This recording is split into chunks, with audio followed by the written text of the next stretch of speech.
doctor Aldo y compañero. Nosotros somos el grupo número 3 y en este video les explicaremos sobre los temas esófago y faringe. Todos sabemos que el sistema digestivo tiene como función degradar física y químicamente los alimentos, así como también la absorción y la eliminación de los residuos sólidos. En esta ocasión les explicaremos lo que es la faringe y el esófago. La faringe es una cavidad músculo-membranosa que está situada en el fondo de la boca y que comunica con las fosas nasales mediante los orificios llamados coanas y con los oídos mediante las trompas de Eustaquio. El esófago es un tubo cilíndrico de aproximadamente 25 centímetros de longitud. Este está desde la faringe hacia el estómago, descendiendo verticalmente sobre la tráquea y la columna vertebral y atravesando el diafragma hasta comunicarse con el estómago mediante los orificios llamados cardias. El esófago sirve como manguera para el bolo alimenticio para transportarlo hasta su destino, que es el estómago. Antes de comenzar de lleno con lo que es nuestro tema del esófago y la faringe, vamos a hablar un poco de la deglución. ¿Por qué hablar de la deglución? Porque se sabe que el sistema digestivo, su función es sintetizar y absorber nutrientes. ¿Por medio de qué? De la comida que ingerimos, y la boca es la encargada de degradar estos alimentos, como lo podemos ver en este momento. Y el acto de llevar el bolo alimenticio hacia el estómago se llama deglución. En este acto llamado deglución se coordinan dos sistemas, el cual es el respiratorio y el digestivo, coordinados por el cerebro, el cual el respiratorio hace una pequeña pausa al respirar cuando nosotros ingerimos comida. Y es así como más adelante podemos observar que cuando nosotros comemos y respiramos al mismo tiempo podemos obstruir las vías respiratorias. La deglución es un proceso que inicia voluntariamente. ¿Por qué? Porque es cuando nosotros decidimos comer. Y luego, cuando ya traspasa el esófago, ya es un proceso involuntariamente, porque actúan los músculos involuntarios del cuerpo. En esta parte vamos a ver cómo la faringe actúa en el proceso de la deglución, cómo es un camino de llegar desde el bolo alimenticio para llegarlo al estómago. La fase cumple dos: la primera, la fase faríngea, y la fase esofágica.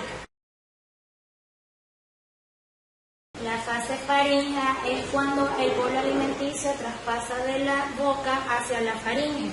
Este tiene también otros subpasos, como lo es la primera, el cierre velofaringeo, que es que el paladar se sube elevándose un poco para que la comida no suba hacia la nariz y tampoco regrese, porque puede para hacer la acción de vomitar. El segundo paso es el cierre laringeo. Es cuando la parte de la laringe llamado epiglotis, que es la que vamos marcando ahí, permite abrirse cuando respiramos y cerrarse cuando comemos. Podemos observar que ahorita cuando estamos respirando se abre para hacer más fácil el traspaso del aire. Pero aquí hay algo interesante: cuando vemos que la comida se introduce, se cierra. Pero cuando intentamos respirar y comer al mismo tiempo, hay como un atragantamiento, como lo podemos observar ahí en el video. Entonces es necesario toser para que se vuelva a la normalidad, o sea, al esófago. Y eso tiene que ver también con la tercera fase, que es cuando la epiglotis se abre o se cierra para pasar el bolo alimenticio, para que no se vaya, por decirlo así, al lugar equivocado, sino que vuelva a su lugar de origen, el esófago. El último paso de esta fase es cuando el esfínter esofágico se abre para permitir el paso del bolo alimenticio de la faringe al esófago, y el esófago llevarlo al estómago. Y es así como llevamos a la última fase, que es la fase esofágica, que es cuando el bolo alimenticio pasa de la faringe, y llevarlo al esófago, y del esófago a su lugar de destino, que es el estómago, en donde va a cumplir las diferentes funciones que vamos a ver más adelante. Como continuación del proceso de la deglución, ahora vamos a hablar del esófago en dicho proceso.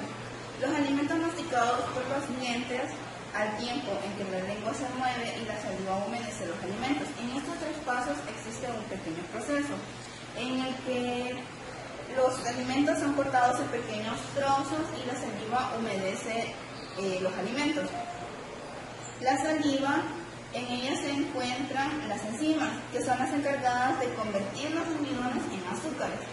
Cuando el bocado está listo, se traga cuando quiera. quieren. Es ahí donde reaccionan y trabajan los músculos voluntarios.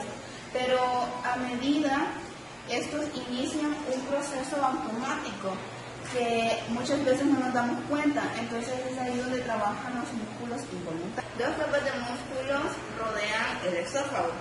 Estos músculos actúan automáticamente relajándose y contrayéndose, debido a que a través de ellas son las encargadas de que empujan los alimentos del esófago para llegar hasta el estómago. A este pequeño proceso se le denomina peristalsis, que es la que mueve la comida y la transporta hacia el estómago para que se mezcle con el jugo gástrico que se encuentra en el estómago. Ahora les voy a hablar sobre el tiempo o el recorrido que hacen los alimentos a través del esófago. El tiempo que este transita depende de la naturaleza de los alimentos. Si es un líquido, tardará 3 segundos en atravesar el esófago. Igual las ondas peristálticas tardarán 8 segundos, al igual que los sólidos, tardan 8 segundos en atravesar el esófago. Esto también depende de la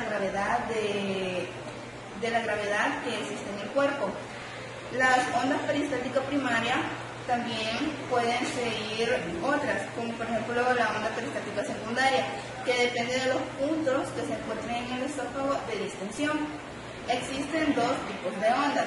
La primera onda peristáltica es cuando el bocado se traga o el bolo alimenticio pasa a través del esófago y llega hasta el estómago, pero si este se atasca o pasa lentamente debido al poco lubricamiento que tiene, es ahí donde se produce la segunda onda peristáltica, que ella siempre continuará trabajando hasta que el bolo alimenticio llegue al estómago. Como primer tema tenemos el esófago. El esófago es un tubo cilíndrico de aproximadamente 25 centímetros de largo que comunica la boca con el estómago. Se une superiormente con la faringe e inferiormente con el estómago. El esófago también atraviesa la parte transversa o la parte anterior de la columna vertebral. También atraviesa la porción inferior del cuello, del tórax y del abdomen, atravesando por el diafragma. Y ahí, después del diafragma, se une al estómago. Es aquí como tenemos un punto importante. La unión entre el estómago y el esófago crean un ángulo que es un ángulo abierto. Y el punto exacto, es decir, el vértice de esa unión se llama cardias. Entonces podemos concluir que las cardias es la unión entre el esófago y el estómago. El esófago tiene distintas variaciones. Como sabemos, el esófago es un tubo que no es recto, al contrario, tiene distintas curvaturas que se denominan oscilosolares. La primera curvatura está a la altura de la cervical 4 y pasa por el arco de la aorta. Y ahí se desglosa o se deriva hacia la izquierda, pasando por lo que vemos ahí en el video, el arco de la aorta. Luego se deriva a la izquierda y luego desciende hacia la derecha. Luego de la derecha toma su curvatura normal, se forma recto, pasando más o menos a la altura de la columna vertebral, que es más o menos en la torácica 7. Más o menos ahí pasa por el diafragma, como podemos observar en el video, se vuelve un poco más recto de como estaba antes, hasta llegar a su lugar de que es su destino, que es el estómago, para cumplir las diferentes funciones, como lo habíamos mencionado antes, del sistema digestivo. Yo les voy a hablar sobre la configuración interna y externa del esófago. El esófago lo podemos comparar como una gruesa cinta muscular que en su sentido anterior y posterior es aplanada hasta un cierto punto, como lo podemos observar en esta imagen, que es aplanada. Es aplanada hasta un cierto punto, que sería la bifurcación de la tráquea, que la tenemos en esta otra imagen. En el sentido anterior y posterior del inicio del esófago es aplanado hasta la bifurcación de la tráquea. A partir de la bifurcación de la tráquea, el esófago se vuelve más cilíndrico, como lo podemos observar en la imagen. En esta otra imagen podemos observar un corte del esófago, donde podemos verificar o visualizar la configuración interna del esófago. Podemos observar unos pliegues longitudinales. Estos pliegues longitudinales desaparecen cuando el esófago se distiende, es decir, cuando este se expande. Por ejemplo, cuando los alimentos pasan por el esófago. En esta imagen también podemos observar el color de las paredes internas del esófago, que en el sujeto vivo es de un color rosado pálido y en el cadáver es de un color blanquecino grisoso. Esta otra imagen también nos permite poder visualizar la finalización del esófago y el inicio del estómago. Esta unión se llama unión gastroesofágica. En esta unión tenemos una válvula, la válvula gastroesofágica. Una función de la válvula gastroesofágica es que cuando el alimento pasa por el esófago, ésta se abre para que el alimento pueda fluir y cuando ha terminado esta función, ésta se cierra. Otra función muy importante de la válvula gastroesofágica es que ésta evita que el flujo gástrico pase del estómago al esófago y de esta manera poder evitar lesiones en el esófago. Los estrechamientos o constricciones. Se dice que los estrechamientos o constricciones son unos cuellos presentes en el esófago en 3 porciones. Tenemos el primer estrechamiento llamado faringoesofágico, como lo podemos observar en esta imagen que se encuentra al inicio del esófago, es todo esto. Aquí lo tenemos en una imagen más ampliada, como lo podemos observar. Para entender la imagen les voy a explicar que aquí tenemos la cavidad bucal, tenemos el maxilar superior, tenemos la lorofaringe, el epiglotes, tenemos el cartílago quigroides y el cartílago tiroides. Y aquí tenemos el inicio del esófago, como lo podemos observar. La segunda estrechamiento es el ortotraqueal. Este se encuentra en la parte medial del esófago. Aquí podemos observar la curva de la vena aorta y podemos observar la tráquea. De ahí depende su nombre, por su ubicación. Bueno, luego tenemos el último estrechamiento, que es el sobre el tercer estrechamiento, que es el estrechamiento diafragmático. Este tiene su ubicación en la parte distal del esófago, es decir, en la parte inferior del esófago, como lo podemos observar en la imagen. En este caso, la parte inferior del esófago es más estrecho, como lo podemos observar, que es su parte superior. Es decir, que el esófago reduce su diámetro en circunferencia desde la parte superior hasta la parte inferior, como lo podemos observar. Bueno, como una retroalimentación diré que tenemos 3 estrechamientos. Como una retroalimentación de los estrechamientos o constricciones, diremos que tenemos 3 estrechamientos o constricciones. Tenemos el primero, el faringoesofágico, luego tenemos el ortotraqueal y tenemos el diafragmático. Estos estrechamientos reciben su nombre debido a su ubicación, como ya lo vimos anteriormente. Continuando con la faringe, les explicaré la configuración, la inervación, la irrigación y el anillo linfático faríngeo. La configuración. La faringe está dividida en 3 partes: en nasofaringe, orofaringe y laringofaringe. La nasofaringe. La nasofaringe está ubicada detrás de las fosas nasales y delante de la columna cervical superior. Su límite superior se encuentra en la base del cráneo. Su límite inferior se encuentra en el velo del paladar o el paladar blando. La función principal de la nasofaringe es participar en la fonación, en la respiración y dar ventilación al oído medio. La orofaringe. La orofaringe se encuentra en la parte posterior de la boca. Cuando nosotros tenemos la boca abierta, la orofaringe se puede visualizar de manera más directa. Su pared frontal se entra sobre la base de la lengua. Las amígdalas están a los lados, la úvula y el paladar por encima de ella. La laringofaringe. La laringofaringe es la porción más baja de la faringe y la región anatómica que comunica la garganta con el esófago, de modo que en la laringofaringe desembocan 2 tubos anatómicos, la laringe por delante y el esófago por detrás. Los músculos de la faringe son el constrictor superior, el constrictor medio, el constrictor inferior, el estilofaríngeo, el salpingofaríngeo y el palatofaríngeo. El nervio glosofaríngeo inerva el músculo estilofaríngeo, derivado del tercer arco branquial. Los músculos restantes están inervados por la rama faríngea del vago. Continuamos con la irrigación. En la irrigación se encuentra la articulación faríngea ascendente, que está en las paredes laterales y posteriores de la porción superior de la faringe. La articulación tonsilar está en la parte externa del velo del paladar y la pared lateral de la faringe. La articulación palatina descendente. Está en el velo del paladar. La articulación dorsal de la lengua, que está en el pilar anterior del velo del paladar. Está la articulación pterigopalatina, que se encuentra en la bóveda de la faringe. Y por último está la articulación tiroidea superior, que está en la porción inferior de la faringe. Para finalizar, les explicaré el anillo linfático faríngeo. El anillo linfático faríngeo es el conjunto de estructuras compuestas por tejido linfóide. Estas estructuras son la amígdala faríngea, la amígdala tubárica, la amígdala palatina y la amígdala lingual. Está situada en el techo o bóveda de la faringe. La amígdala tubárica se encuentra rodeando el extremo faríngeo de la trompa de Eustaquio. Amígdala palatina. Esta está situada a ambos lados del istmo de las fauces, en la entrada de la orofaringe y entre los pilares del velo del paladar.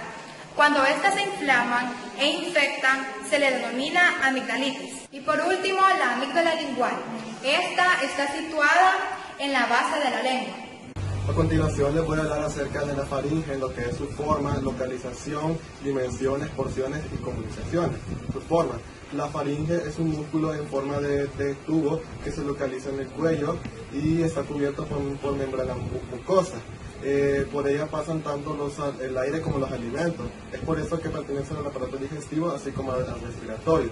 Su localización se encuentra en la parte posterior anterior del cuello, por encima de la laringe, el esófago y la tráquea, detrás de la boca y por debajo de la cavidad nasal. Se extiende en la base del cráneo al borde del cartílago cricoides frente a la sexta vértebra cervical. Se relaciona hacia arriba con el cuerpo del esfenoides y la porción basilar del occipital, y hacia abajo se une con el esófago. Formas y dimensiones. Tiene forma de embudo incompleto en su parte inferior. Se continúa hacia abajo con el esófago. La longitud de la faringe está entre los 13 y 16 centímetros. El diámetro transversal es de 4 centímetros y no más de 2 centímetros con el extremo inferior. Y existe una separación de 2 o 3 centímetros entre la porción posterior e inferior. Porciones y comunicaciones. En primer lugar tenemos lo que es la nasofaringe, que es la porción nasal de la faringe, y esta yace detrás de la nariz y por encima del paladar blando. Se comunica hacia abajo con la bucofaringe y la laringofaringe, y es la única de las 3 cavidades que permanecen permeables, es decir, que permanece continuamente abierta al aire. Tenemos lo que son los límites. Tenemos el límite anterior. La pared anterior de la nasofaringe está delimitada por la porción posterior e inferior del tabique nasal. Luego tenemos el límite posterior. La mucosa de la pared posterior, en esa se encuentra la apertura de la trompa de Eustaquio, que comunica la nasofaringe con el oído medio. Luego tenemos el límite superior. El límite superior de la nasofaringe está dado por la base del cráneo, conformado por el cuerpo del hueso esfenoides, el peñasco del hueso temporal, y se continúa con la apófisis basilar del hueso occipital. Luego tenemos el límite inferior. La cara inferior de la nasofaringe está compuesta por el tercio posterior e inferior del hueso palatino. La bucofaringe o porción bucal de la faringe o garganta es la región anatómica que nace desde la parte más posterior de la boca, desde el paladar blando hasta el hueso hioides, e incluye el tercio posterior de la lengua. Sus funciones. La bucofaringe es también el lugar por donde transitan los alimentos, los líquidos y la saliva al ser tragados desde la boca hacia el esófago. Junto con la boca, la bucofaringe emite aire para la vocalización y la aspiración no nasal. Es la vía de paso de los alimentos durante el vómito y participa en la identificación del gusto. Luego seguimos con la laringofaringe. Es la porción más baja de la faringe y la región anatómica que comunica a la garganta con el esófago. De modo que en la laringofaringe desembocan 2 tubos anatómicos, que la laringe por delante y el esófago por detrás. La laringofaringe se comunica con la nasofaringe a través de un agujero delimitado por el pilar posterior. El borde inferior de la laringofaringe se continúa con el borde superior de la laringe y el orificio del esófago por un pliegue de mucosa. En el video que presentamos a continuación hablamos sobre lo que es la faringe y el esófago, pero principalmente la faringe. En el video está la carótida primitiva. Pueden observar ¿Cómo se divide en carótida interna y carótida externa? La carótida primitiva dividiéndose a nivel de cartílago, en la carótida interna y carótida externa. Esa es la carótida interna y la externa. Inicialmente, la carótida interna de la carótida externa. Esa es la vena yugular. Entre medio de ellas está el nervio vago. Esa es la vaina carótida. Tenemos el nervio vago, la carótida primitiva y la vena yugular.